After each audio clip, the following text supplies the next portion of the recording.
Welcome to the Headspace and Tasting Podcast, where we talk manhood, tell stories, and discuss the stuff that matters to us one sip at a time.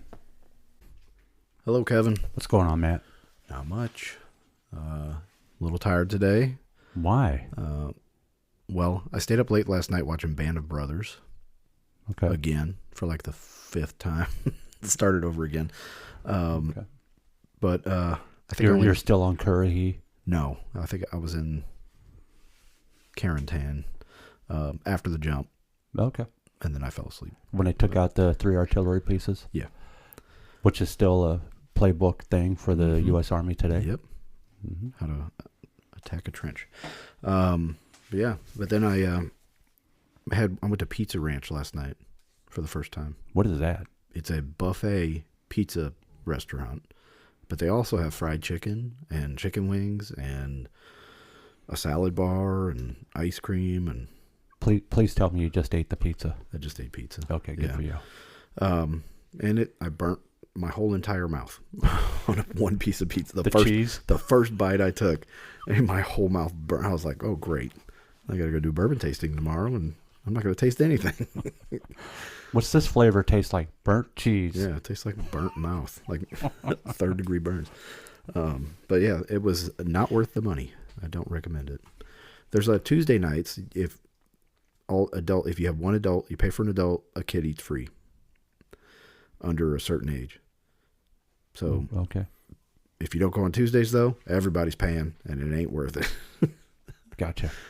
So that was it. That's all I've been up to. Stayed up late, worked a little. I don't know if we call it work today, but had an event at work that it was great. I both did. I stood out in the sun roasting all morning. Yeah, we sponsored or hosted the Ronald McDonald House annual Tab Top. Yeah. It was great. It was fun. Somebody came in with over 900 pounds of tabs. Okay, let me tell you. That one person, classic scrap metal dealer dude. Scrapper. It had all tab tops on top of these totes, and you go to dump it, and there were beer bottle caps all underneath, all steel. Man. So we had to nix 2 full totes of gosh. tabs because of all the steel that was mixed in with So these. he's scamming sick kids.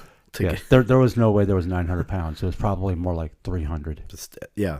So 300 is still pretty dang impressive for tab tops off a soda can or a beer can. Yes. That's a lot. Clearly these came from a bar or a club of some Like a sort, VFW. or, American Legion, something like that. Well, it's pretty neat. Louis from the St. Louis Blues came out. Mm-hmm. Grimace was there. Mm-hmm. And they did face painting, and we got her face painted, and got a little balloon bracelet. Balloon animal artist was there. Who else would we have? Coffee, donuts. Yep. Those donuts were awesome. Did you try them? Yes, they were very good. They melted in your mouth. Yeah, and they're warm. A little donut hole. My daughter Samantha was with me today, and so she was jumping in and helping pull buckets and bags and totes of tabs and dumping them all into barrels for us. Mm-hmm. So yeah. Yep, good time. Anyway. I like being up front, greeting all the customers, all the people coming in, pet their dogs, that kind of stuff. Yeah, I mean that's where I was because I was at the entrance to the tab top drop. Mm-hmm. It's a good day. Mm-hmm. Now we're here doing this, which is even better. Yes, happy days. Happy days. Anything else? What you been up to? Got anything else going on? Kind of same as me. We were working together the other day. Yeah, no, nothing really. Didn't burn your mouth like an idiot? No. When they delivered the pizza for the volunteers today, it was about a half hour early. So by the time we all got it, it was, cooled down a little bit. Yeah. It was still warm. I eat pizza again. We grabbed some on our way out. And I could eat pizza every day, though. It's my favorite.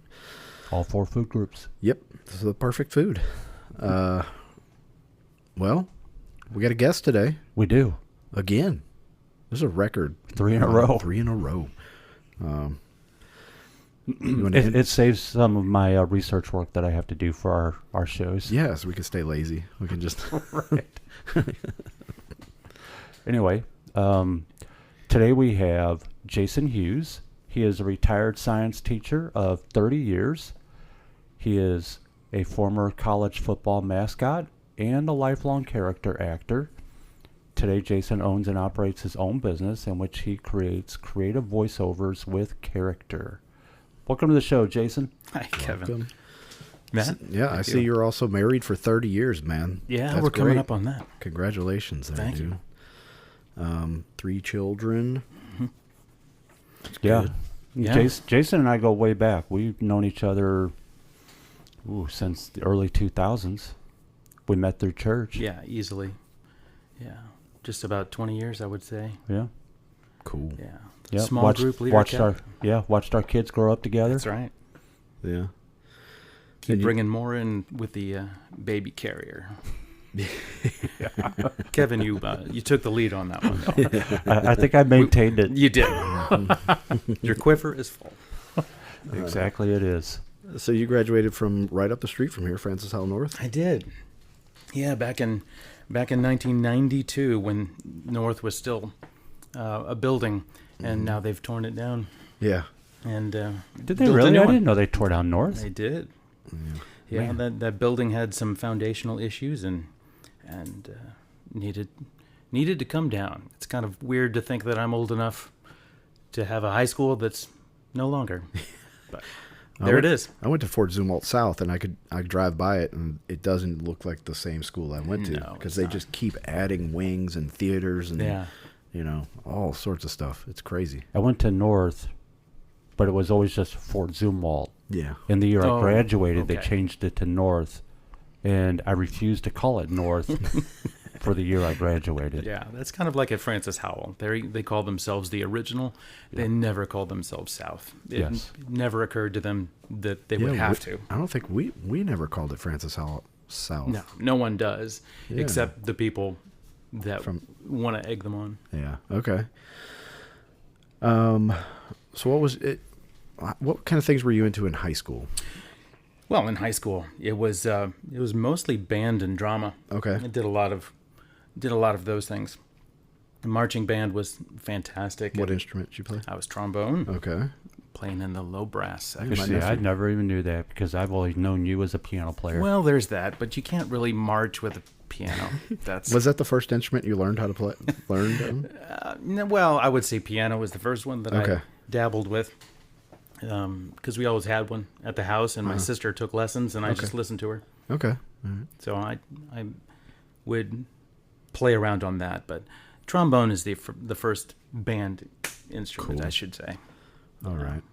And then drama class. Yeah. I did 4 years of drama in high school and never participated in one play. Is that right? Not even behind the scenes. I was just there for the chicks. Wow. The last play I did was grade school. Yeah. Mm-hmm. No, I No, it's somehow a lot of dodged fun. it. I think they were like, "You're gonna get a full letter grade off if you don't participate." And I'm like, "Cool, I'm good with that. I'm okay." No, I loved it. You audition for the cast, and if that didn't happen, there's always a stagehand or fantastic spot something. on crew. Some people just go for crew, and that's okay. Okay. I always wanted to kind of be up front. It's kind Yeah. of weird that I'm more introverted in my nature, but putting myself up front is kind of fun sometimes. Okay. Do you remember any As of a the character. the plays?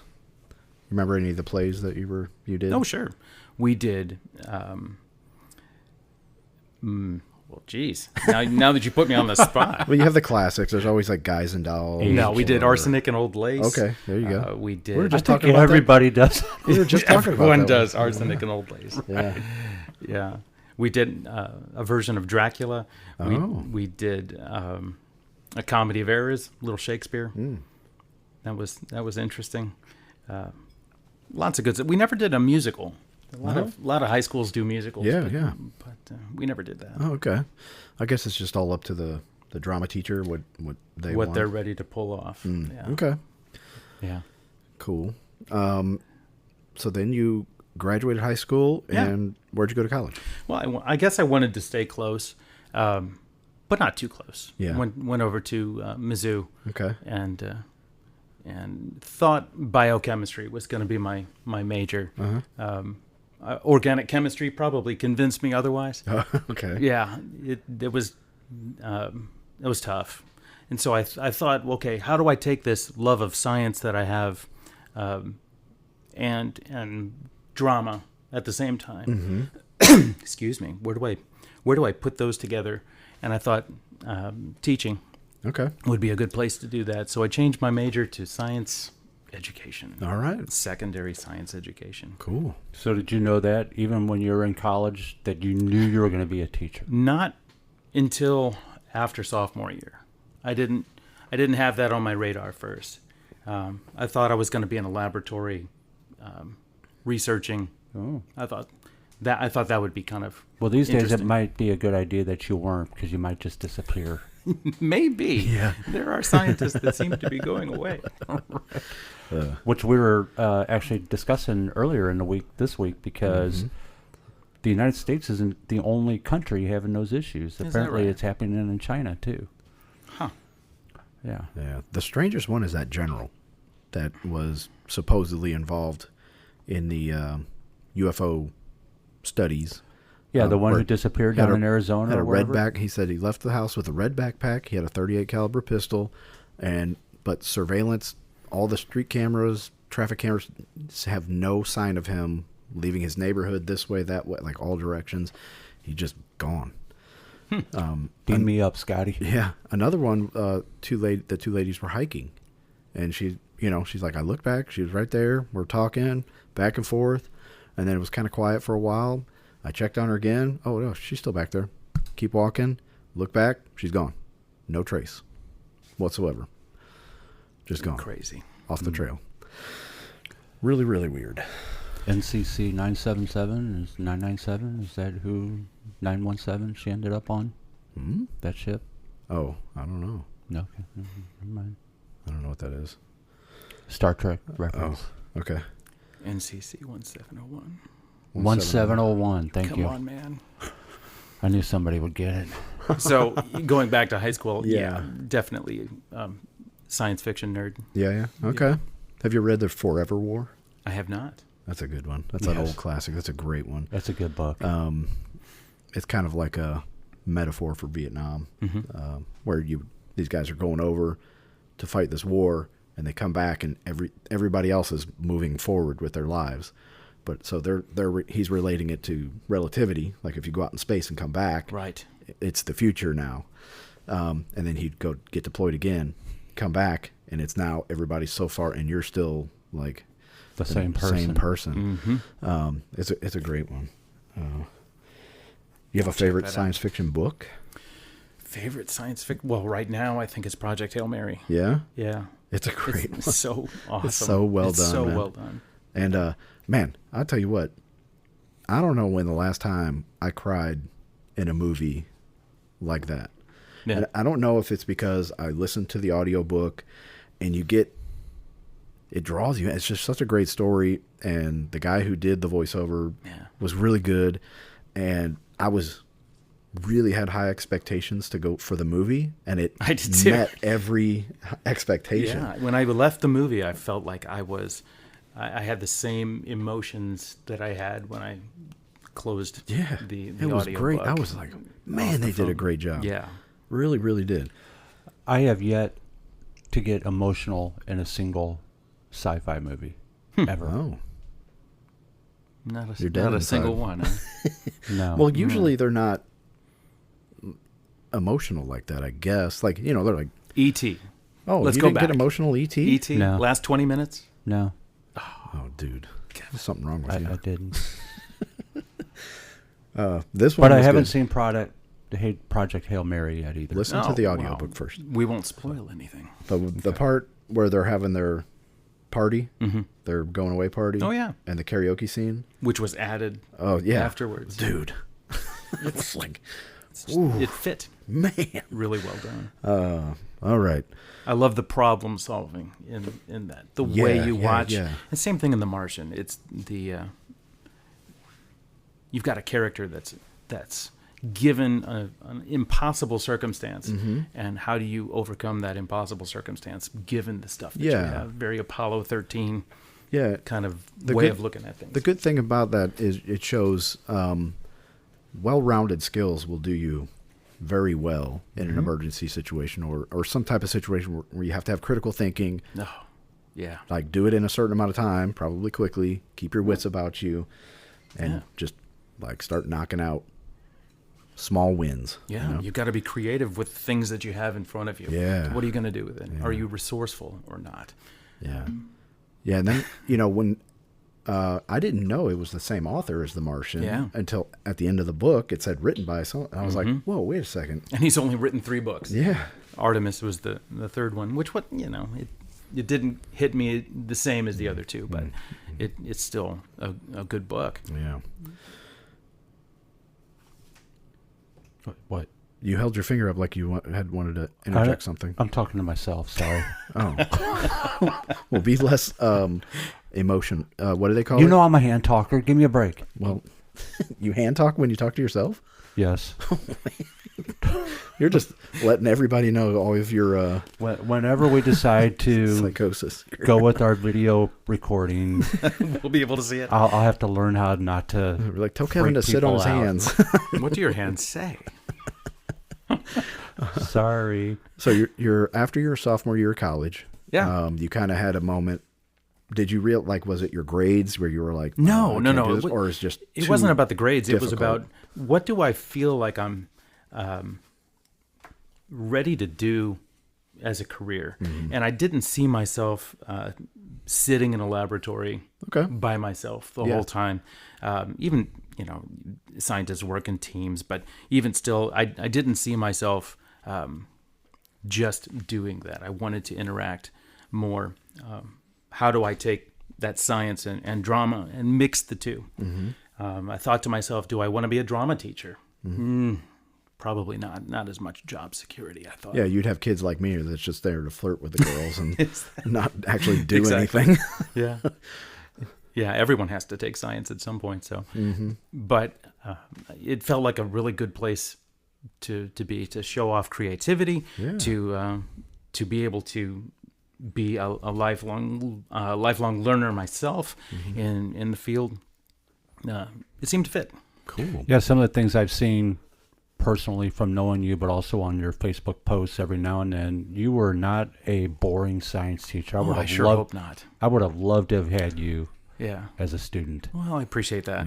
Yep. That's probably one of the nicest compliments I could get, like at an open house or a parent-teacher conference, when the adult in the room walks in with their kid and says, "Wow, you've painted the periodic table up on the wall. This would be a fun place to learn. I wish I had you." Well, that was it. I mean, you were active in your science teaching with your hands-on experiments and some wild stuff that I've seen. Well, you have to blow a few things up sometimes. Yeah. And grab some attention. Well, it kind of reminded me of like Van Nye, the science guy. Bill Nye, sorry. Bill. Bill Nye, the science guy. Who's actually an engineer, I think. Wasn't he a structural engineer? He wasn't. He doesn't have a science background. Not as much. There was Engineering. I've another seen this guy on meme TV. that Dolph Lundgren has more science does, cred absolutely. than Bill Nye. I haven't researched either one. But he was that's fun to funny. watch, man. It got kids interested in science. Absolutely. I still remember my grade school science teacher, Mr. Shaberg, up at All Saints Catholic School. He's still teaching. And, dude, he would, like, you take the gas can, heat it up, heat the air, then put Without it in the gas. ice water. Right, without the gas. A brand new gas can that never had gas in it. But you heat it up, put it in the cold water, and it crushes it. And that was like the coolest thing ever.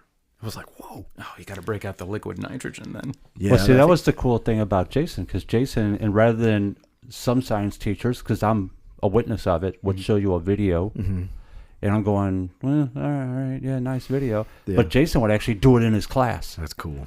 or outside. Yeah. Well, that you're touching on that. It makes it more challenging now because there's so much video.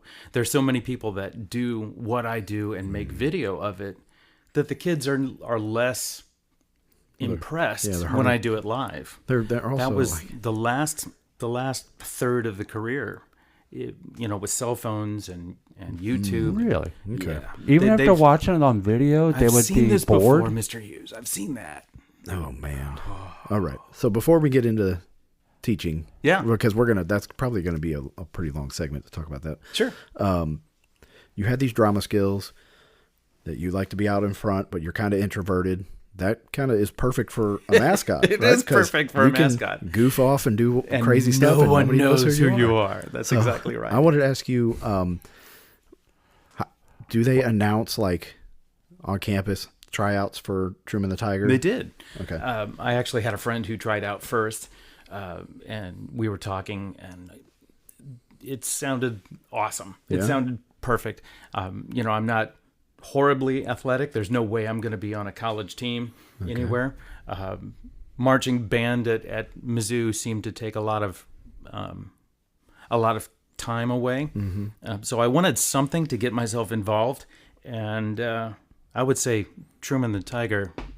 So That definitely fit the bill. That was I didn't make it my first tryout. okay. So they put you in the costume. You've never been in it ever before, and then you work yourself into a routine to the fight song and see what you've got. And it was. You see the cast list, and there are 5 of us that That's would what eventually I was make gonna ask. it. Yeah, I was going to ask There you. are too many events for just one Truman, so Sure. we had 5 at the same time. I don't know what they have now. So do you just keep it in like the trunk of your car, the costume, and then Sometimes I'd have it under. I had to lift up the bed in the dorm room so I could put the huge, massive hockey bag of Truman the Tiger underneath the bed. So anybody What's in actually there? know that you were Truman the Tiger, or did you try to keep it a secret? I'd keep it under wraps, but obviously my roommate knew, and the people closest to me knew.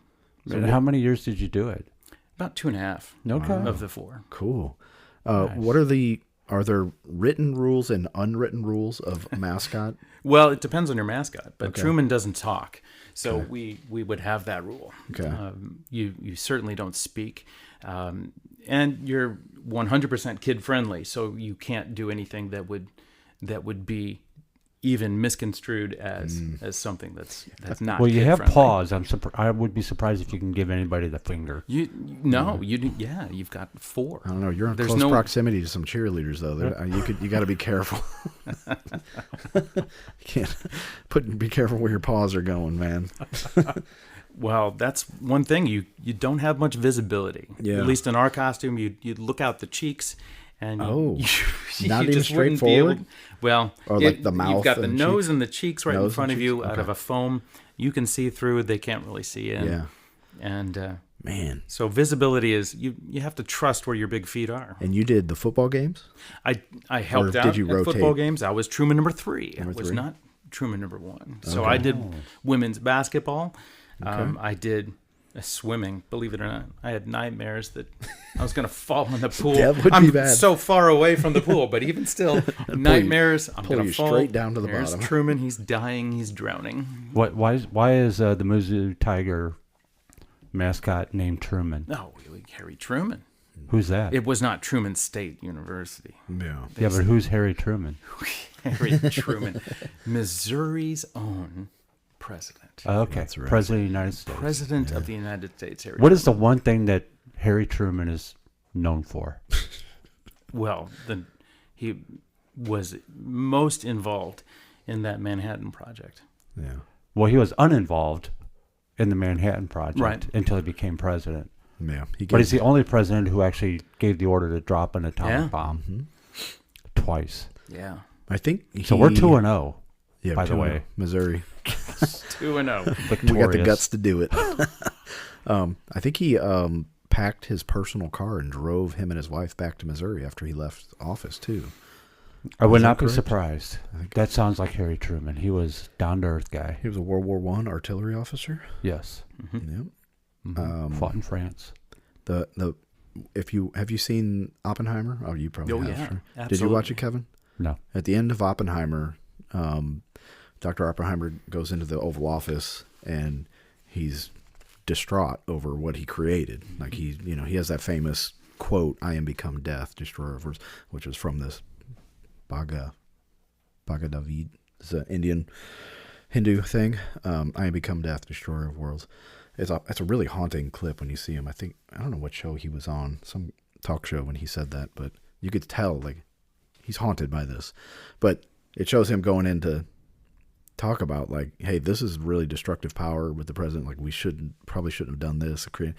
And then he leaves and the president's like, I don't ever want to see that coward in my office again or something like that. Like Truman was just like, this is what had to be done and we did it and on to the next. Like, right. Yeah. Yeah. We, in class, we've talked about nuclear energy and whether or not it was a good thing or a bad thing. That's really an interesting thing to talk about. Yeah. I learned yesterday that if every single nuke in the world, all of them, went off, the energy in it is still not the equivalent to the amount of energy of the so-called asteroid that destroyed the dinosaurs. Oh, yeah.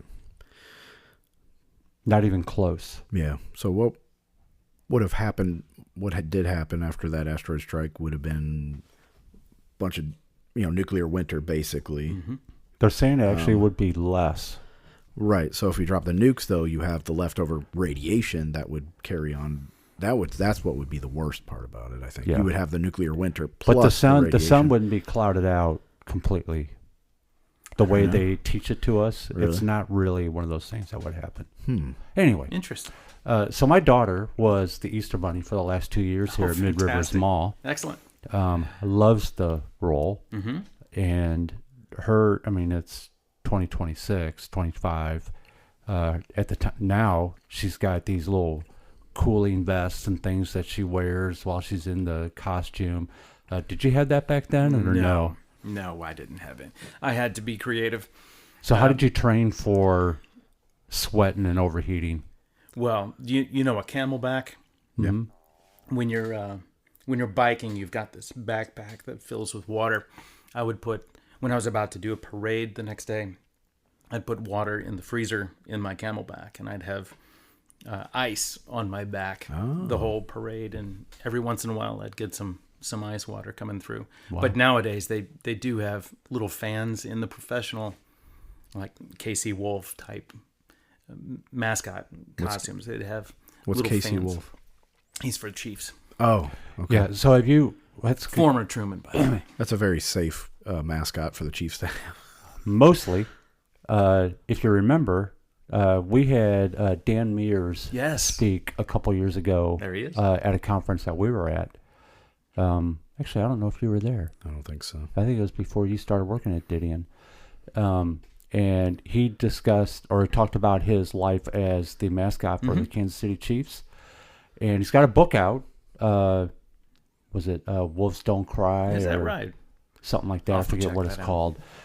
Dan Mears. But anyway, it's all about what happened, because you just mentioned mascots can't hurt themselves. But he was the Kansas City Chiefs mascot, always goes across a zip line across the stadium. No, I'm saying never mind. Go ahead.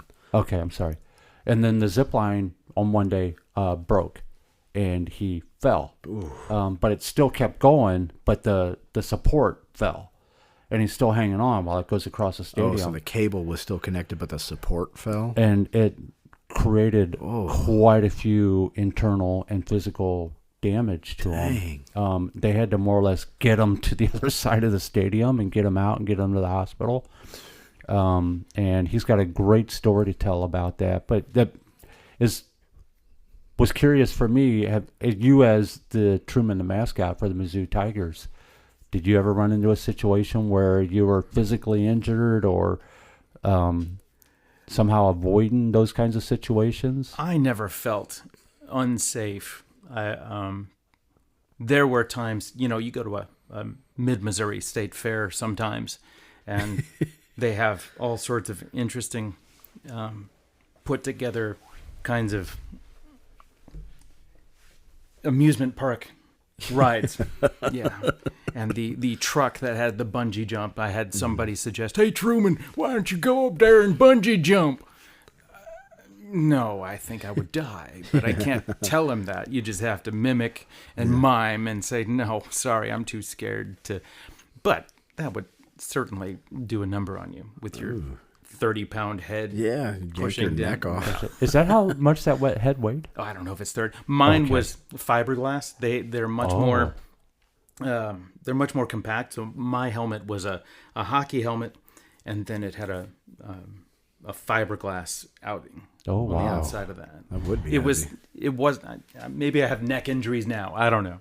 Oh, An old Truman the Tiger injury. See. what, Wolves Don't Cry. That's the book by Dan Okay, Mears. I'll Great take a book. look. Is there an audiobook? I don't know. Oh. But he kind of mingles his his faith story Yeah. with it. Yeah. Really good.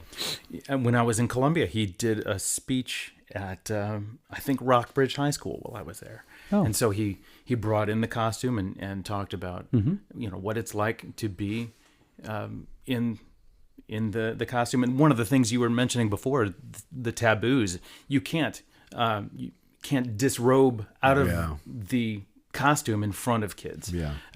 You don't want to. It's kind of like at Disney. Yeah, Well, Casey Wolf gets to do that. That's probably part of his shtick is that he gets to show that he's Yeah, because now he's Mr. officially Mears. retired. Right.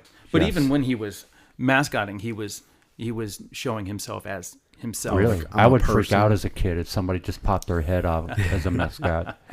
Well, we used to do that in the fire department. We would go to schools or have kids come to the fire department to learn about fire safety.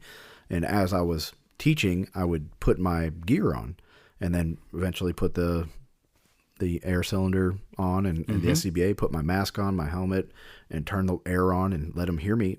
And so they could see, this is me. If you ever see me, and I would have them all come up and give me a hug.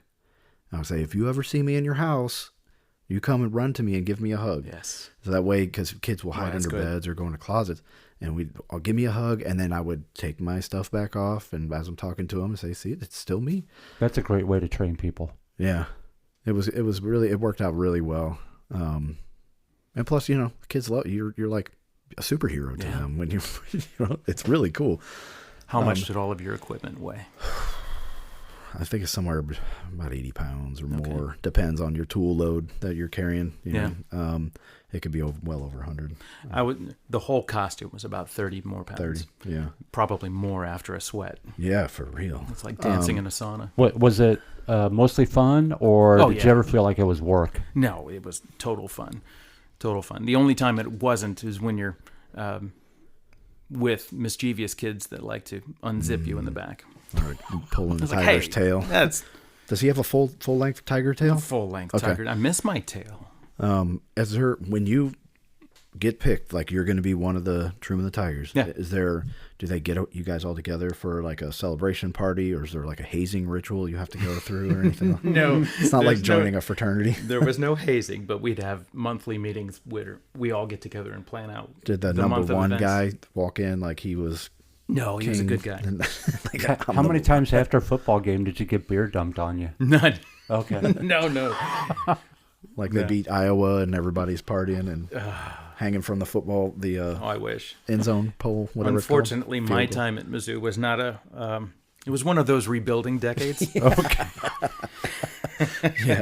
the 90s, the early 90s. We had good basketball, but Yeah. the football was, yeah. I hear you. So you have probably had your last performance as Truman the Yeah. Tiger, right? Was that emotional? Like, like, man, this is it. I'm done. I gotta go get a real job now. Like, this is, like, I'm not gonna be putting this on anymore. That would have been 1996. And I'm trying to think of what that might have been. It Okay. didn't. So it wasn't like something that traumatized you, obviously. No, I can't. Scarred you for life. I can't for the life of me remember the last time. But They didn't do a farewell or any No. kind of weird ceremonies Pass or the torch to the cakes? new guys. nowadays, you get to graduate with your feet on. Oh, that's so pretty you can cool. walk across the stage with your feet Yeah. or your tail or And something then everybody's like like, that. "Oh, I'm like, oh, that guy sat next to me in English class." That's right. And he was I Truman." know him now. He graduated. No, well, I painted Truman on my mortarboard instead. Okay. Neat. They told us don't do those things because you'll get kicked out of the ceremony. And Whatever. I was a rebel. There you Yeah, go. that I've never seen anybody actually get kicked out on any No. ceremony. I paid too much for that. Mm-hmm. You're not kicking me out. And even if you did, Truman I'm still gets to getting my graduate. certificate. That's right. Right. It doesn't matter. It's okay one way or the other. Yeah. Well, But tons of fun though. so you got your teaching certificate. I did. What was your first experience teaching? Do you have to do like an internship for that? What do they call it? Student teaching is Student teaching? part of it's part of college. So it's a Okay. 10-hour class, and so you have to pay for the experience. No. And it's almost a full semester of being in a classroom. So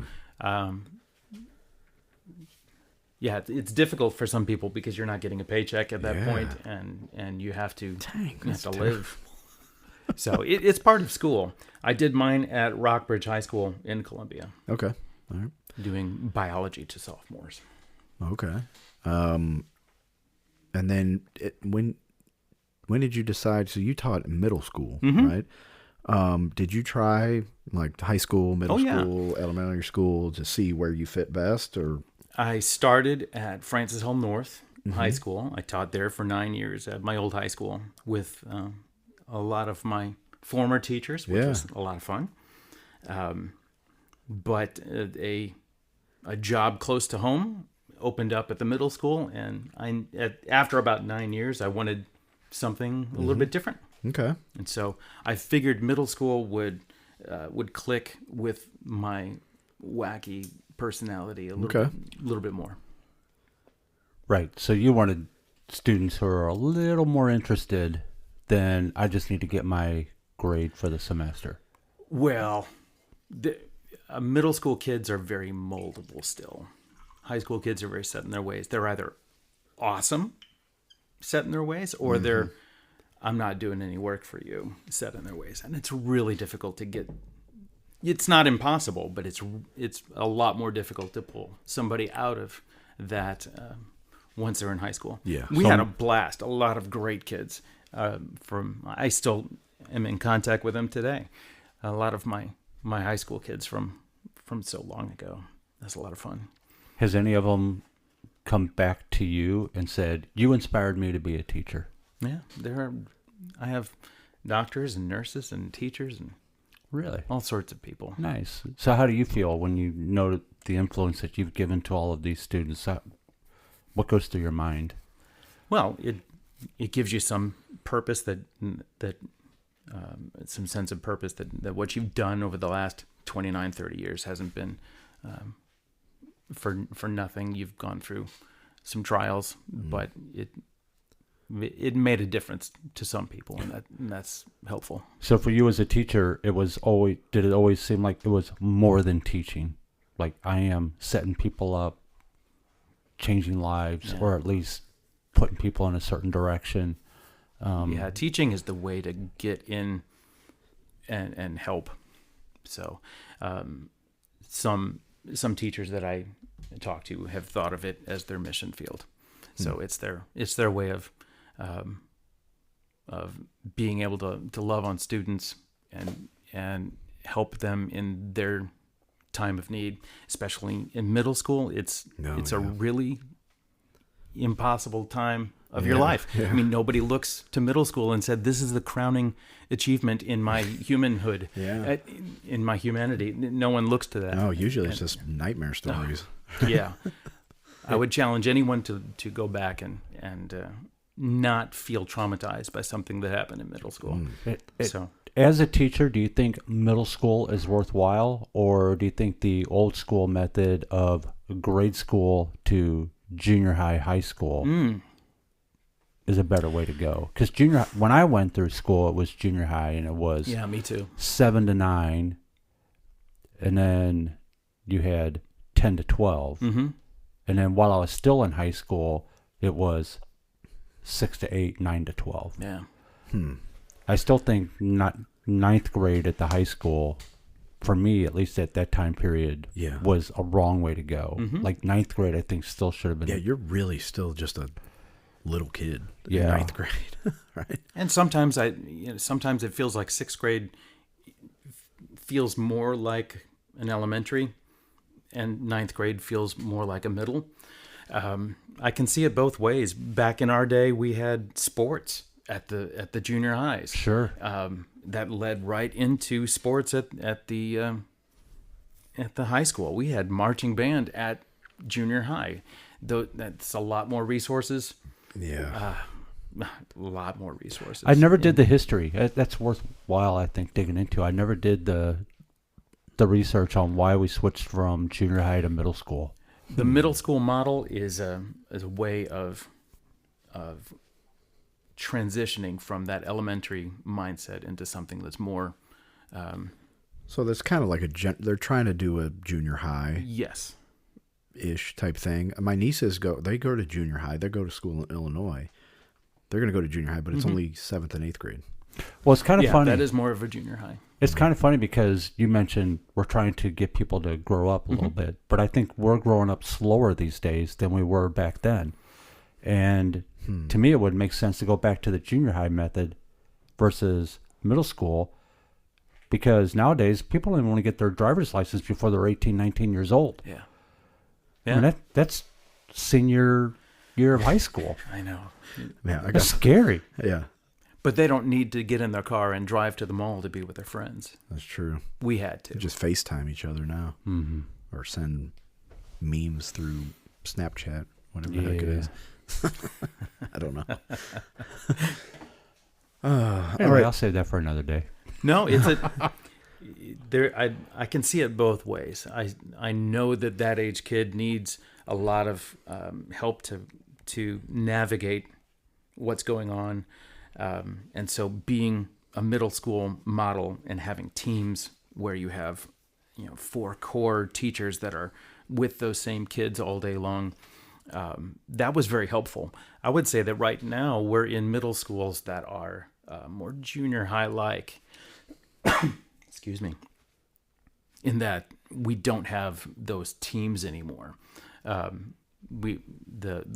numbers of teachers have been pulled down to a level where we can't have dedicated teams to 6th grade and 7th grade and 8th grade. Now we have teachers that have to do both grades, so it's not as it's not middle school model per se anymore. What do you think, as a teacher with 30 years of experience and still involved because you still sub? No, I sub. What do you think, as a teacher, would be the favored model for school? I think the middle school model worked very, very well. If it was done as teams the way it was meant to be.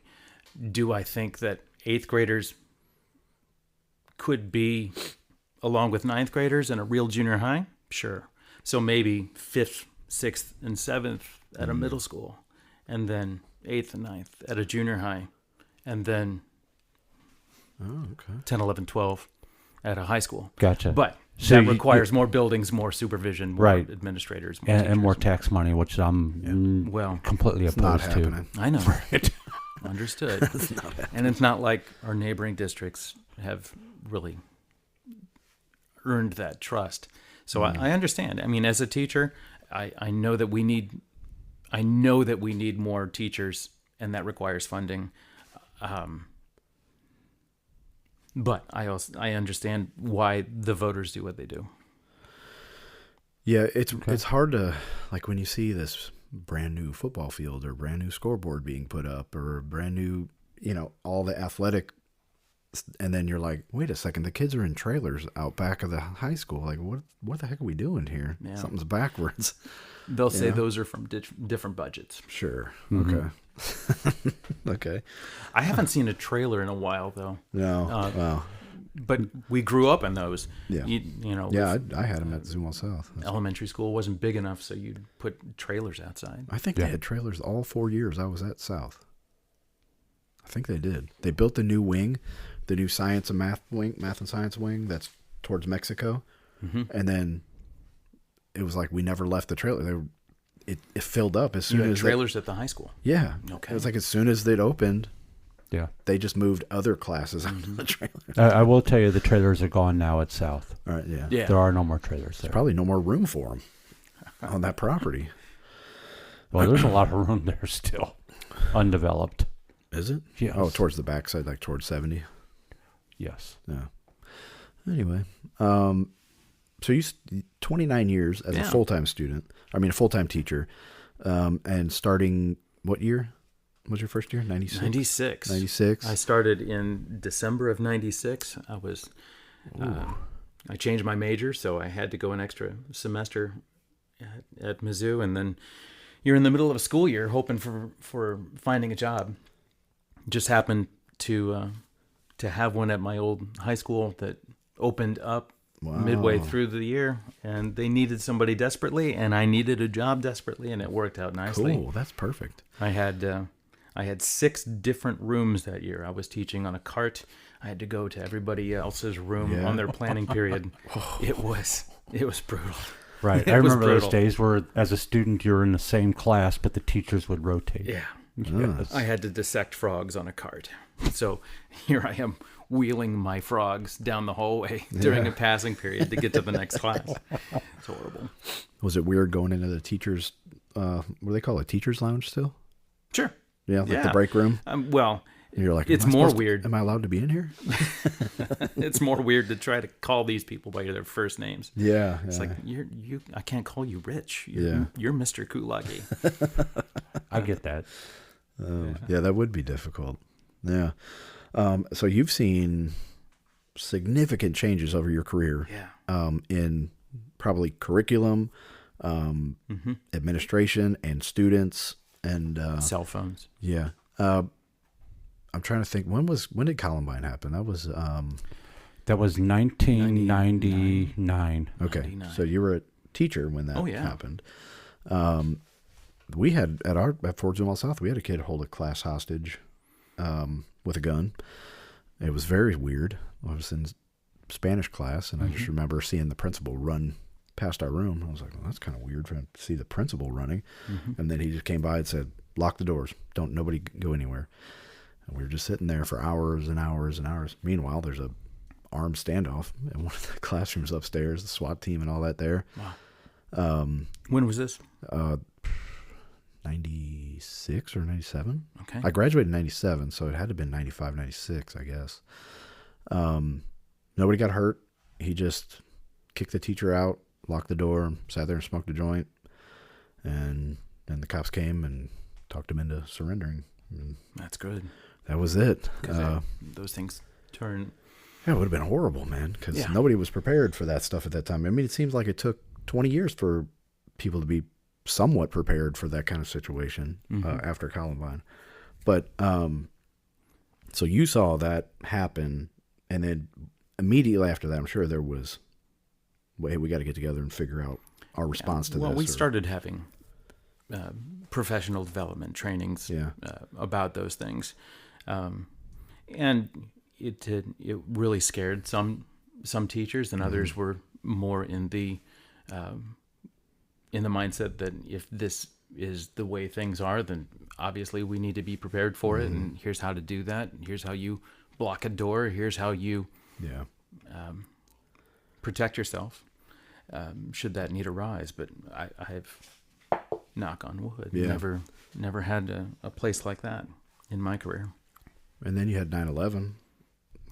Yeah. I'm sure you were in the classroom. We were in the kids. classroom for that one. It was I had this was before we had smart boards in the room, and so I bought a TV back before kids, and I had a little extra money, so I bought a TV to put my PowerPoint presentations up on Oh, okay. on the TV and present that way. And the TV never worked. It never actually ran real television channels, but on that morning, we had the announcement that this is probably something more than an accident. Yeah. And we turned on that TV, and lo and behold, it picked up NBC, and we watched. Wow. It was a bizarre day for sure. Yeah. Do you think that, I mean, what grade were you teaching at that? Freshman. Freshman. Okay. So they could probably understand the gravity of that, Yeah. what was going Freshmen on. and sophomores were, and I was right off my room was right off the lunchroom, so we had a lot of people that stopped by to watch. It was a very, very interesting day. A lot of good conversations and scared kids, honestly. And some of those kids probably ended up graduating and going off to fight in the wars that followed. I know that they did. Yeah. Yeah. Man, that's a long time ago now. Yeah, it is. So when you have a 9/11 remembrance on September 11th, these kids today, it's not that they're disrespectful of it; they just don't know it. Yeah, they didn't live it. It's a newsreel. It's almost Pearl Harbor. It's very much when we were their age. It's where we're just like, oh, you're watching old news clips, and yeah, it's certainly a John F. Kennedy. you don't get it. I wasn't born for that. No, right. I don't recognize that in my memory at all because I wasn't around. I have no access to that. So these kids just look at newsreels, and it's just one more YouTube video to them. It might mean more because they have relationships and connections to that story, but they probably crack jokes about it and make memes and stuff. Well, a lot of kids do that, and they don't know how to react, especially in middle school.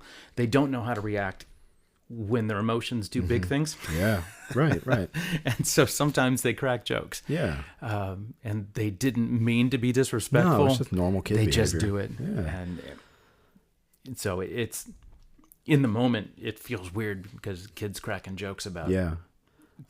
But to be a freshman in high school on that day when that happened, and you're like, biologically, the development of your brain at that time, like I can't imagine the impact that would have on those kids that watched it happen live on TV. And then, like, man, that's rough. I remember, like, my son was only 6 months old. But I just remember looking like, dude, you have no idea what the world was like before today. And it was so sad. Like, I knew everything was going to change. And then, lo and behold, he grows up and joins the Navy, and those wars were still going on. And I was like, it just, like, when that realization hit me, it blew my mind. I cannot believe this is real, that this is happening. Yeah, it's certainly a watershed moment. Yeah. I mean, think about, like, the seniors that day. You're a senior in high school, and that happens. What am I graduating? Later, 8 months later, were you thinking like, oh, we're all going to get drafted, or whatever? Right. It was like kids are talking about that now. Yeah. My son was talking about, like, Dad, you think they're going to start the draft again? I was like, well, you don't have to worry about it because now they made it automatic. Yeah. Yeah, you're I was like, sign up. I was like, dude, we've always had a draft. They just don't draft anybody. Don't worry about it. We've always had it. I was like, besides, you're in the inactive ready reserve. You're going to get called up before they start the draft anyway. and I know the world is falling apart if I ever get called back to active duty. Yeah. Yeah, if they want my broke butt, like, what are you going to do? Like, what can I do for you, man? I can shuffle some papers maybe. I'll take the trash out a little bit. I don't know. I'll scoop mashed potatoes in the chow hall for you. Valuable in your training expertise. Right, maybe. I just don't have the patience for it anymore. Yeah. What do you think the number one, or you can give me top three, whatever makes it choices, a little bit less difficult for you. The number one reward for you when it comes to your teaching experience? I mean, what was it overall that kept you going over the years? The word epiphany comes to mind. It's really? what I've it's what I designed my website about, and it's a good one. I picked it up a long time ago, but as I was teaching, the wow moment, I didn't quite understand that before, but you helped me understand that. You've got this moment where you don't get it, and then you do, and there's a really neat feeling as a teacher when you're able to take somebody from not knowing into knowing, and that's that like would be number one. Pop the champagne bottle moment, like you feel like, oh man, there are some times like I'm actually doing it, or when you have that light bulb turn on for a kid that seems disengaged and they don't want you to think that they like your class, but then you do something, you do a demonstration, you blow something up whatever, and you grab the attention of somebody that you hadn't had before. Okay. That's fun. So I was a drill sergeant for a while in the Army, and when you first start out as a drill sergeant, we call you a baby drill. You're a baby drill sergeant. Like, you don't your hat's still green and velvety and fresh, and you're really excited to be there and do what you're doing. I'll say, and where the older guys are like, all right, settle down a little bit there, you know. But after a while, you get into this, you get broken into the role where you know what works, you know what doesn't work, you know when to push hard, you know when to back off, and you become a more veteran drill sergeant. And it takes a while, but I imagine it's probably the same as a teacher, where you're like really enthusiastic about being there, and you're just like, it's not translating to the students, but you have to like make adjustments. Is there like a mentor? Sure. When you're a new teacher, that would tell you like, hey man, let's ease off a little bit here, go a little bit harder here, that kind of stuff? Absolutely. Okay. And you know, you're given a mentor that those first few years before you're tenured. But it's wise to find that mentor. I had that one in Scott Pinkham.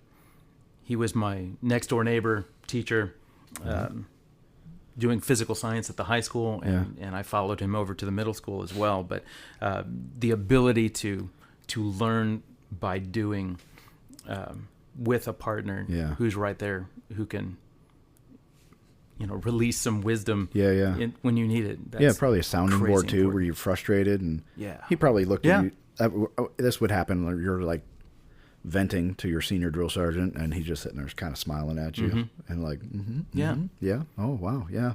And then like he's been there, done that, seen it 1,000 times, and absolutely give you a little tweak, and then I got it.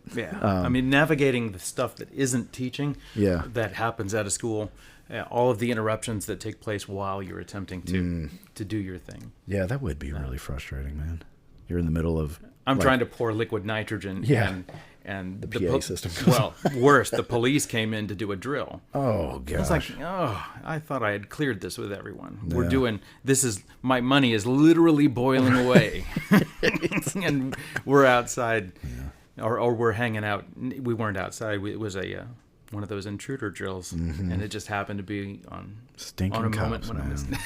Well, no, they have ruining everybody's. They're fun. awesome. It was just bad timing.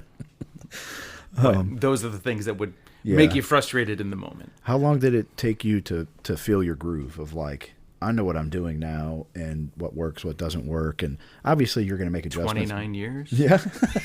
Wow. Okay. No, there's no mastering it. No, you never master. You can be called a master teacher, but there's always that one situation. At least one every year that will throw you for a loop, and you have to think about it. It's impossible to not take your job home with you, because you care about the kids. You care about not just whether or not they learn science, but whether or not they're okay, mentally, physically. You do the job because you care about kids. Yeah. So what's the better generation? The millennials, the Gen Z, or the Gen Alpha? They all have their trials and tribulations, don't they? I would say that I'm most worried about this new one coming up. Gen Alpha? Yeah. I mean, they have the whole AI thing to mess with and to navigate. We didn't have those things, obviously. I worry that creativity is going to go away because it's much easier to make music with the computer with AI, or it's much easier to write that term paper with AI, or it's much easier Other than music, I can pick out quite a bit on AI today. You can't. I don't know about tomorrow. So I bet you've seen stuff that's AI that you have no idea. Yeah, it was AI. There's a lot. It's if you need a logo, music. You can come up with an AI version of a logo, or it's the music's incredible when you hear an AI if they do like a rhythm and blues version of a rap song, that like a gangster rap song, but they turn it and you're like, this is the best voice I've ever heard in my life. Well, that's and the then thing. You're like, wait a second, this is too good. Like I don't. And then you start like, he's not breathing. Yeah, well, see, that's the thing on Gen Zs. I mean, Gen Zs are more than any generation right now. They're pushing more of an analog lifestyle. Yeah. They're trying to get away from these kinds of things. And then the last two big artists on Spotify turned out they're AI generated. Yeah. And so the Gen Zers are actually rebelling against that whole thing. Oh, that's good. I mean, when I look at music and I think of a guy like Prince who had incredible talent, Right. just every single instrument, he could sing, dance, everything, just 100% talent on the stage. Even if you don't like Prince, you've got to acknowledge that he had crazy talent, like Michael Jackson, crazy talented. So, I mean, today you may or may not have to be that level of creative in your field when you've got AI as a foundation. I mean, as a revenue generator, sure, but you can't perform live. My favorite band, like all these records here, all my paraphernalia over there, the only reason they survived through the 90s and 2000s, and now they're, their venues are getting bigger, but they've been playing for 30 years, but they perform live regularly. Like they're a traveling rock and roll band who plays live. And they talk about that, when Napster and the MP3s and digital music came about, and a lot of bands were like Aerosmith was making all their money from record sales, cassettes, and CD sales. They're terrible live. Terrible. And, they weren't traveling a lot, doing a lot of touring or whatnot. He said, we make money by touring. We don't make a lot of money off our CDs and stuff, but we tour and play live. I want to hear live music. I do too. I don't listen to the music on the radio much. I listen to my bands on Spotify that I've seen live and that I enjoy, but man, you just can't beat like seeing the brushstrokes on a painting, like a Van Gogh, when you go to the art museum and you can literally see his brushstrokes.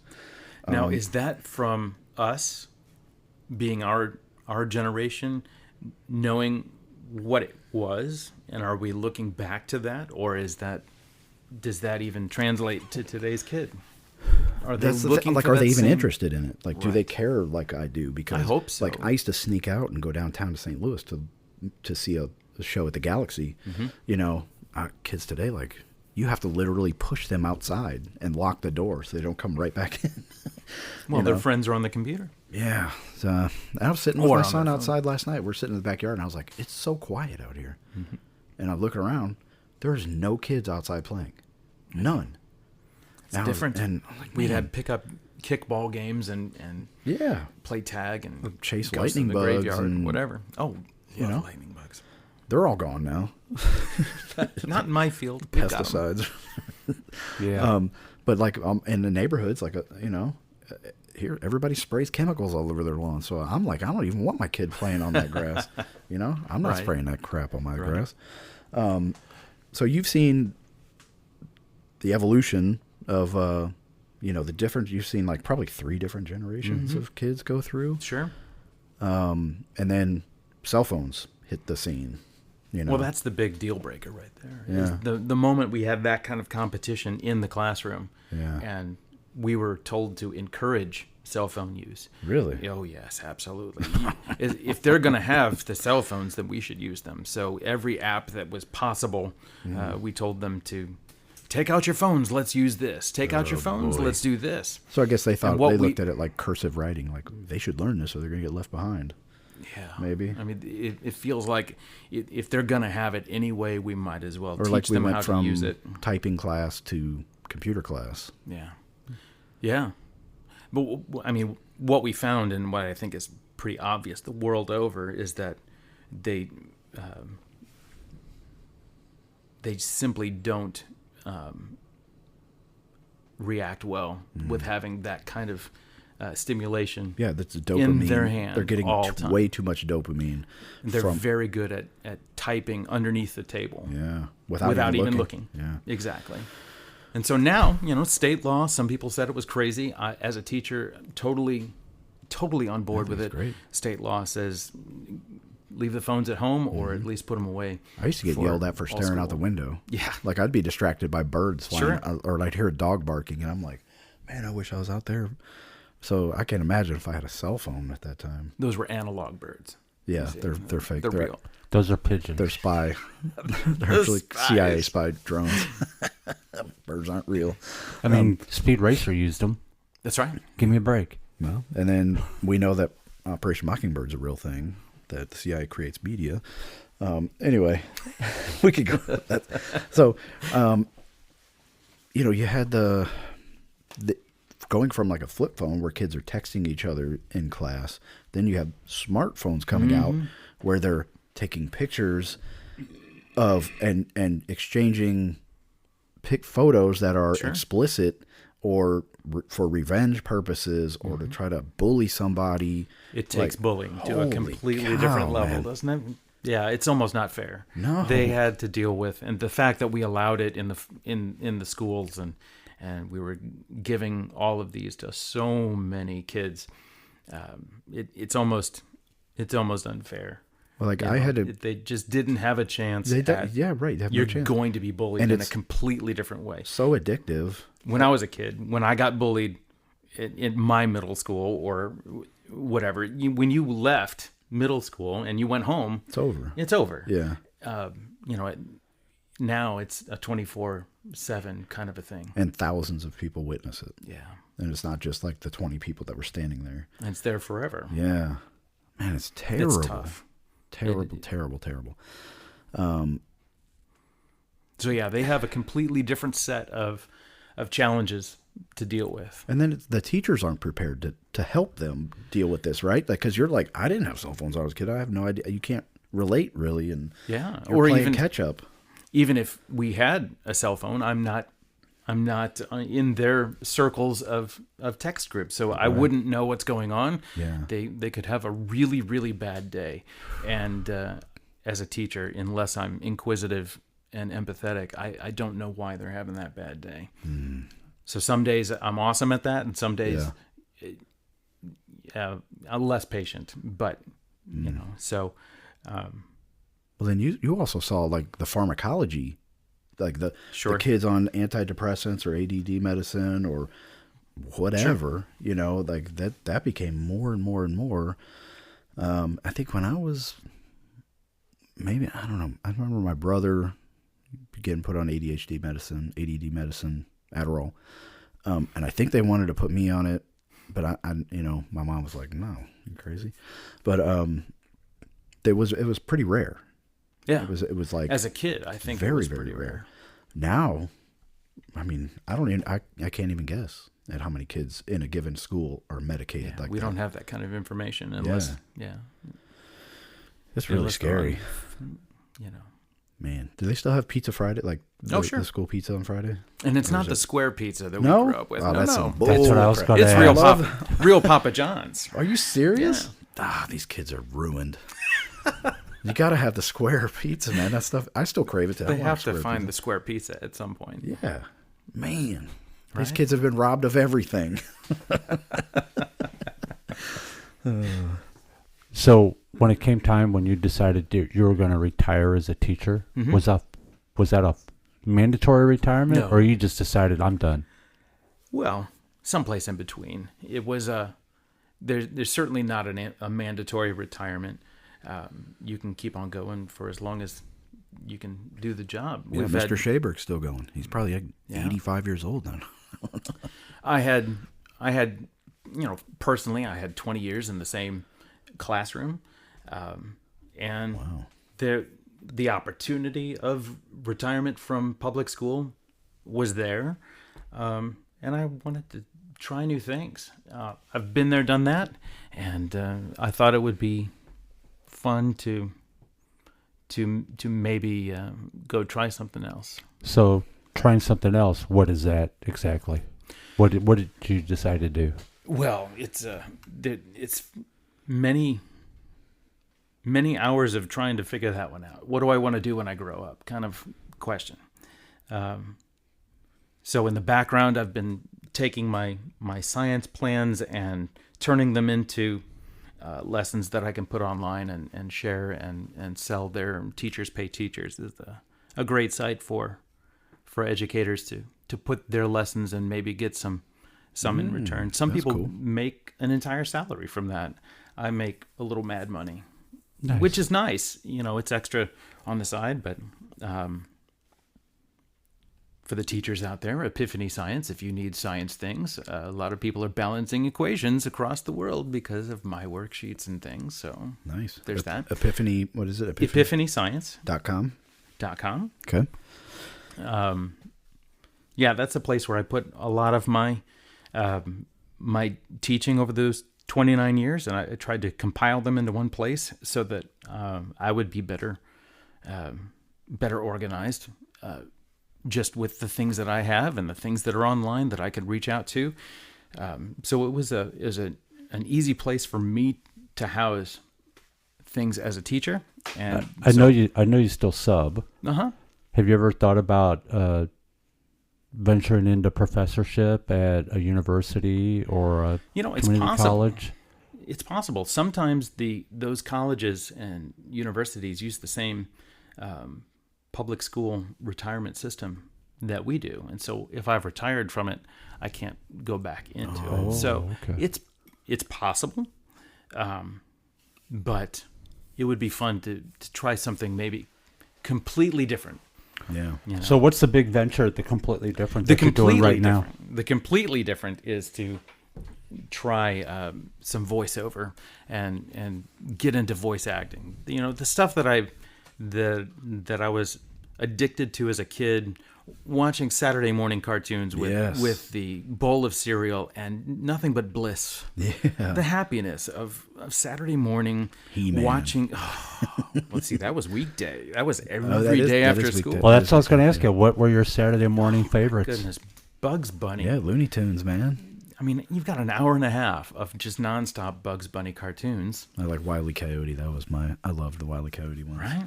Meep, meep. Yeah, that's great. Tons of fun. Tons of fun. I think kids today are missing that. There is no Saturday No. morning anymore. Now you can just look at it anytime. Yeah, we just go on YouTube. And so with the Saturday morning cartoons comes the commercials. So you have like Frosted Flakes Those are commercials the best. or Hot Wheels, G.I. Joe action figures, all that stuff. Life cereal. Life series. Life cereal. Mikey likes it. Mikey likes it. But there's like big voices. Like I remember, Right? It's great. It's Great. There you go. Yeah, Go Joe. All that.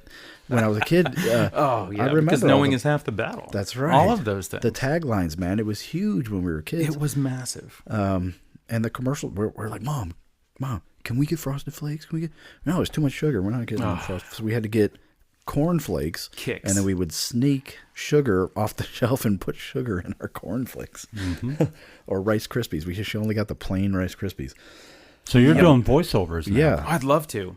Yeah, I mean, the characters that I grew up with would be a blast to recreate those or create something brand new for a different generation. I'm sure they're watching cartoons someplace. I've seen some, well, besides that, I've seen on your website some commercials that you've done. And I think Stephanina's Pizza was one. Well, these are demos. They haven't actually hired me, but that could work. Well, they should. They Yeah. should. They That was should. a I good- love Stephanie's Pizza. What is the other one? It's my 7-Eleven? We listened to 7-Eleven. Sure.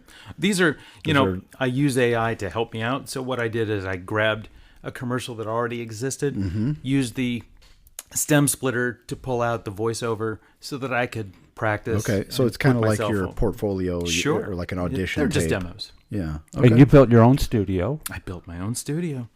Yeah. Right there in the basement. And that was a 2-week endeavor, learning through trial and error on how to deaden the sound and put my computer in there, and we're ready to go. All right, so we have Monster Jam coming up pretty soon. What is it, Matt? What is it? Oh, Monday. I thought it was Sunday. Do they? You'll it pay Sunday? for the you'll pay for the whole seat, but you'll only Yeah. you'll only need the edge. That's Is right, that what yeah. it is? Sunday. Yeah, that's it. He's yeah. got a really deep voice, that guy. Yeah. I don't know that I'm him. Have you ever thought about, there was one guy who used to do all of the movies. Oh, He had since passed Israeli away. voice. that was Right. a big thing. In a world. I've watched him before because he used to record while he was driving down the road in his limousine. Is that right? Yes, he would read the script and record In the back of a limo. in the back of a limo. Did you And see the commercial for? There was a Seinfeld movie called The Comedian, and they used him in the trailer. Oh. And In a World. There's actually a No, movie there's no called In a World. Is that right? Yeah, it's about a voice actor, a famous voice actor, and then his daughter's trying to get into the industry, but he like refuses to help her. Excellent. And, like I'll there's have to just look at that. like father-daughter dynamic. I It's kinda have a weird. feeling that one of these days we're going to hear about Jason Hughes, and there's going to be like this bio on television, Yeah. and he's going to be that guy in the limo Yeah. doing that. I hope you're right. That's exactly what I want. I want that limo.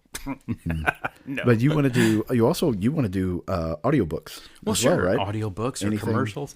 I'm willing to do just about An anything. audiobook would be a brutal process, I think. It would. I just feel like You know, you got 10, 15 hours you just of trip you over in the a booth.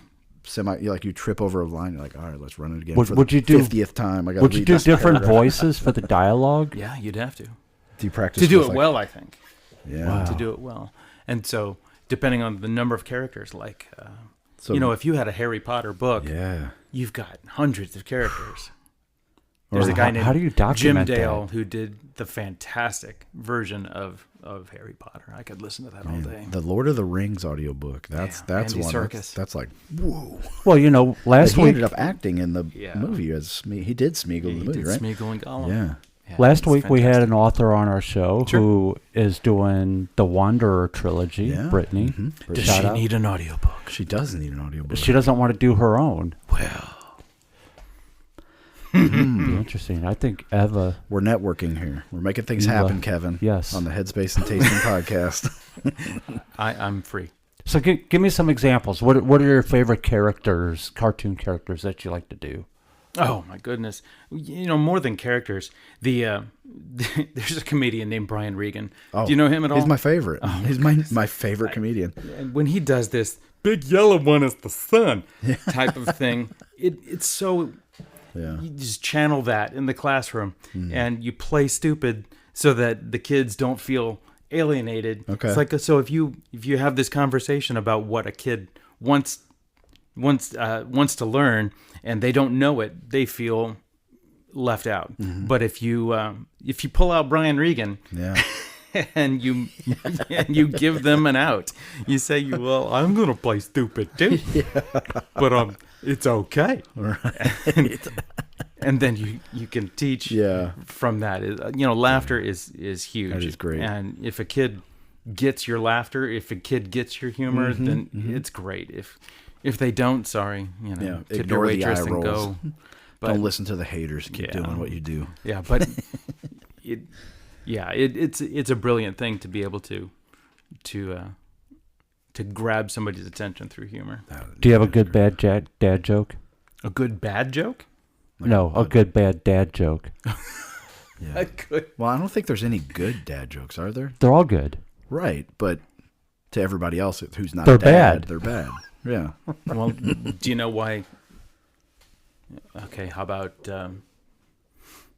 why do cows? What do you call a cow with no legs?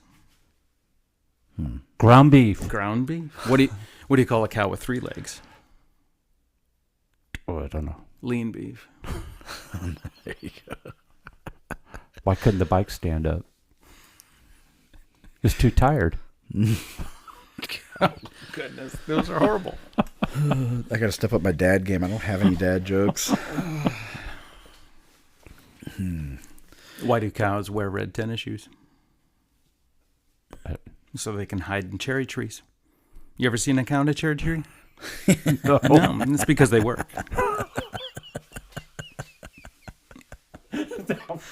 That's a good one.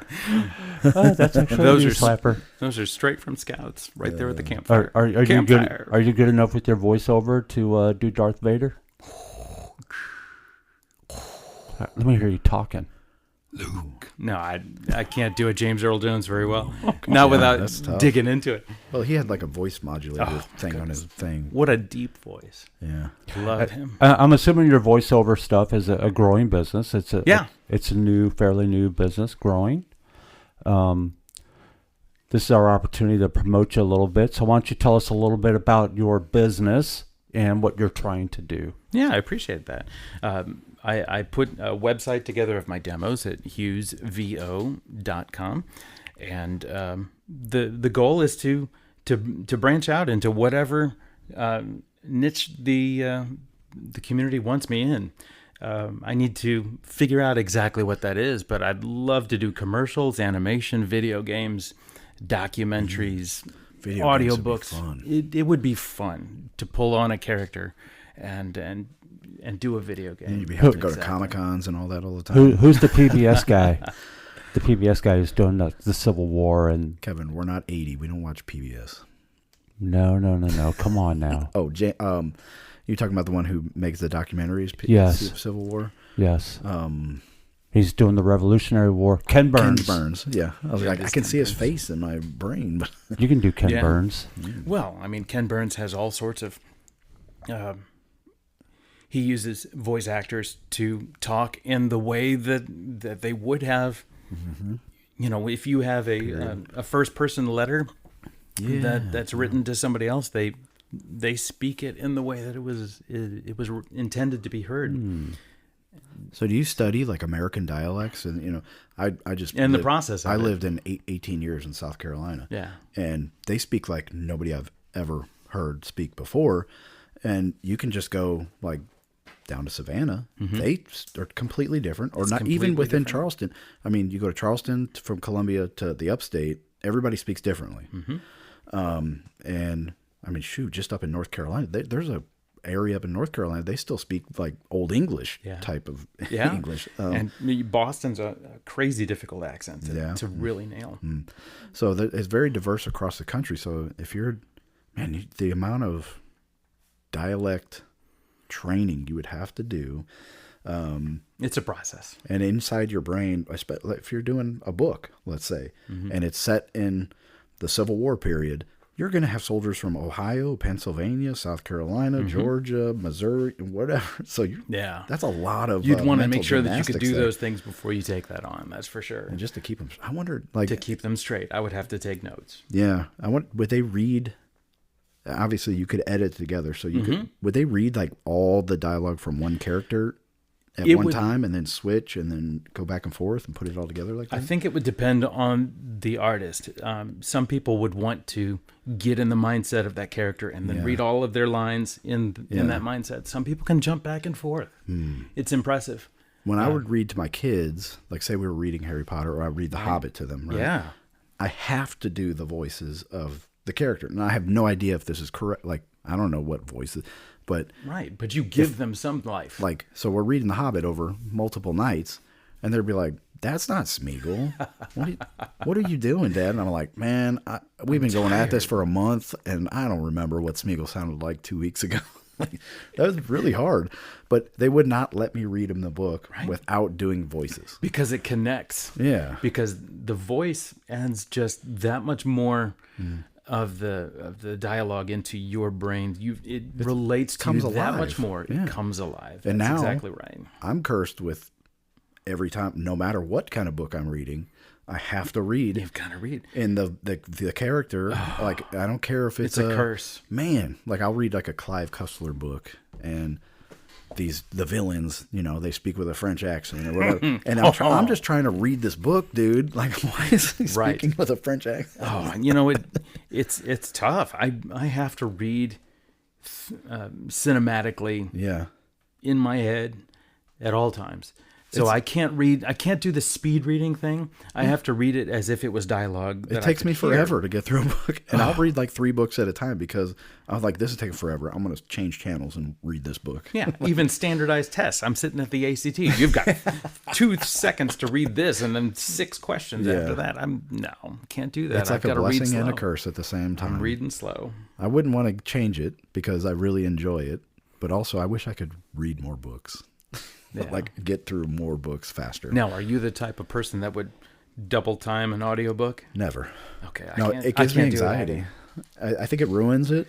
I do too. But it also gives me anxiety because it's like, why is this person speaking so fast? Why do they sound like a chipmunk?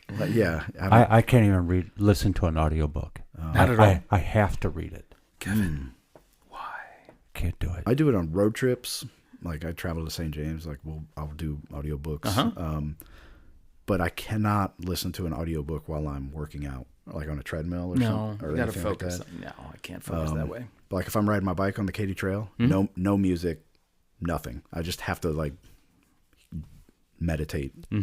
If I read and listen to music and trying to breathe at the I start breathing in time with the music, and then it's a mess. I'll give Jason an audition. Let's see how he does on the intro to our show. This is a okay. cold read without my glasses. It has to be super masculine. Yes, this is our show. You need some readers. I got 1.5s here. 1.5s. Oh, that helps. Get them all. Well, they're broken. I break stuff. They're broken, and I'm throwing. I'm a caveman. Jay. Welcome to the headphones and tasting. No, headphones. Headspace. See, you can't read Take 2. writing. Kevin, did you learn cursive? I did. Welcome to the head. What's that? Space. Space. His handwriting is terrible. Oh goodness, Kevin. If I would have done cursive, you would have never known. It was like a code, like a secret code. Welcome to the Headspace and tasting podcast. See, I need to practice.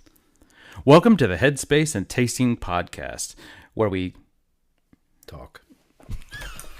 I'm going to rewrite this. Okay, I'll let you go ahead and do that. So this is really cool. This is like the process, though. I would imagine this is really what it's like in your booth, like when you're doing something, and then you like jumble a simple word, and then the next thing you're like punching holes in the wall. Like, damn it, this is the 300th time I've done this. Yeah, is there somebody there with the director's cut and you got take 5? That's right. Only I'm the one doing it. Well, while you rewrite what I wrote, for today's show, we did have a bourbon that we never did bring up. Oh, yeah. And today we decided to feature a standard across the market, which is Four Roses Single Barrel. I can't see my notes because Jason has my glasses. I think the very first show that we did, show number 1, I think so, was Four Roses Small Batch. Small batch, yeah. And so here we are, show number 73 or 4. Was it the first show, or was it? Well, I don't even know why I picked this up to try to read it. Yeah, this is ridiculous. We didn't do the books at the start, but anyway, we're doing Four Roses Single Barrel. Yep. Distilled by Four Roses, Lawrenceburg, Kentucky. This is 100 proof. It is made up of 60% corn and 35% rye, 5% barley, and runs about $45, depending on where you go for it. I mean, if I go to Costco, I'm going to get it for less, obviously. But for fair market price, about $45 now. Do you remember off the top of your head what a small batch is? Small batch was less. Was it less? Okay. Yes, I think it was closer to 30. Wow. I think. Single barrel is a more popular version for Four Roses. It is. Huh? One of the things I like about the bottle is they actually etch in the glass the roses. I think is a great way to design the bottle. Cool stopper too at the topper, like a wood. Real cork. For me, on the nose, I mean, it was the classics when it comes to bourbon: vanilla and caramel. I got a hint of dark cherry on it, and the palate was honey. I got some of the malt and clove were the tops. Okay. What about you, Matt? I got a little bit of banana peel, and kind of like a varnishy on the nose. On the nose? Yeah, a little varnish. But I do pick up the dark cherries, but not like a fresh one, like from the like a bag of cherries, but more like the jarred dark cherries. Yes. And the water. I think it's water. Might be syrup. I don't know. The sweetness. And I did get the corn coming through when I was tasting, a little bit of black pepper, which might be clove. I could see how they can be kind of related, how that hits your tongue. But I will say again, I did burn the hell out of my mouth last night on this pizza. And then it's a relatively smooth finish. 100 proof. It's not overly hot. It doesn't stick around unpleasantly. It's not. It's smooth, I would say. It does have some good legs on it. Towards the finish, it was a little, not much, but a little syrupy. Yes. Yeah. A little bit. The sweetness of the corn definitely does come through on this. Yeah. Cinnamon, oak. This is the first time, on the finish, is the first time that I got any concept of the oak out of the barrel. Really? Coming through. And I would then, think you didn't, not even from the maker's marks we've tasted? I'm talking about this particular. Oh, okay.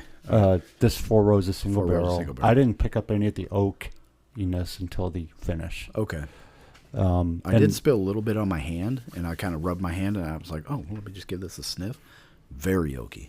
Gotcha. And then going back to the dark cherry again, I had the aroma, nothing on the flavor, but I had it on the finish. Okay. So it's just the vapors of cherry. Yeah. What about you, Mr. Guest, Oh, Jason? I liked it a lot. The honey aspect of it, nice and sweet. It's very smooth. How many years did you say that was? Between Was it 7 and 9. Okay, it makes sense. Yeah. The color, it's almost amber, I guess would be the color, amber in the bottle. Coming out of the glass, I had it more like honey. More honey in the glass, yeah. Overall, do we want to give our ratings? Yeah, we'll go ahead. Go ahead, Kevin. I give it 3 stars. It's a foundation, fundamental bourbon, just classic. Yeah, I think if you're looking for a daily drink, have a nightcap, this would be a very good one. Kind Yes. of up there with Evan Williams, Bottled and Bond. What else did we have? The Heaven Hill Bottled and Bond. I think I would have put Evan Williams higher than this. I would too.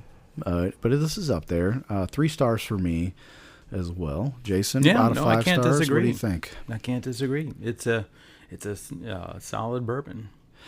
Something we forgot to mention, Jason. You're a amateur brewer as well. I've Very, dabbled. very amateur. I've dabbled. I've grabbed the kits and put those together. Well, that's definitely something, man. Yeah, it's fun. Have you Takes made, over the kitchen after an for a IPA while. yet, or what? Like, what are your go-to? I like a nice brown. Okay. Yeah, Yeah. those are fun to do. Have you I've had made a few with little extra hops. It's amazing how little time it takes for the hops to make things bitter. Yeah.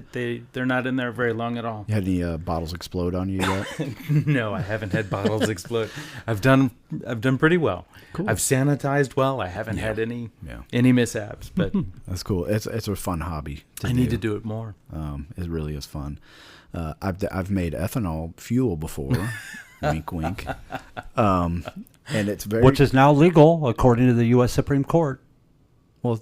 Yeah, it's always legal. Well, until no, you get they caught. officially struck down Good. the moonshining. God bless stuff. America.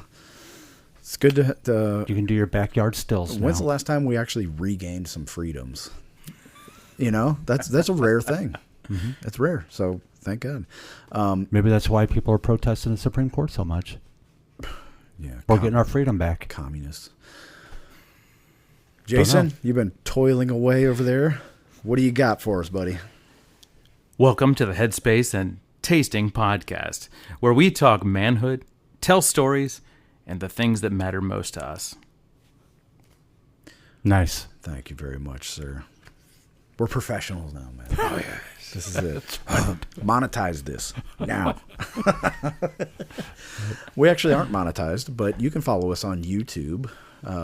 It's audio only on YouTube for now. We'll see. At the Headspace and Tasting Podcast. You can find us on Facebook under that same name. And we do have an X account, but I don't have any social media whatsoever. So I don't do it. I don't know. I don't pay attention to it either. Yeah, we have an account on there. If anybody wants to run our X account, you're full. Go for it. You can email us if you'd like to be a guest on the show, or you have a topic you want us to discuss, or a bourbon you want us to try and rate. You can email us at showmemk@gmail.com, and the MK is Mike Kilo for those of you who are real men. You know what I'm talking about. Oh, does that mean we have to be challenged on HughesVO.com? HughesVO.com? Yeah. Hotel, uniform, golf, hotel, Headspace and Taste. Echo, Sierra, Victor, Oscar.com. There you go. That's how you can reach Jason. I mean, he's Yeah. looking for business, love it. doing his voiceovers. We want to get him Let's do it, man. Let's get them some business. Let's Sounds get this good to me. rolling. Make some commercials. Get you on Netflix one day. Do some cartoon characters. My daughter's obsessed with Bluey right now, and It's a good show. it's excellent. It's a really good show. I can sit there and watch it with her. Yeah. And it's a husband and wife and their kids. Yeah. Their kids do the voices for Bluey and Bingo. And dude, there's some of those episodes where you'll have like some tears welling up. Yeah. It's crazy good. Yeah. And now they have Bluey live. There's a live stage show. They're coming to the Fox. Nice. And they get the kids involved. But it's people with puppets Oh, that do. beautiful. Dude, it's incredible. They have it on Disney Plus. You can watch. I highly recommend it. Even though I'm like, we gotta watch another stinking Bluey episode, but then I No, think about like they're good. how much work goes into this. That they're like, oh, this is freaking awesome, man. And they keep their kids private. Like the kids who do the voices, they're all private. Nobody knows who they are.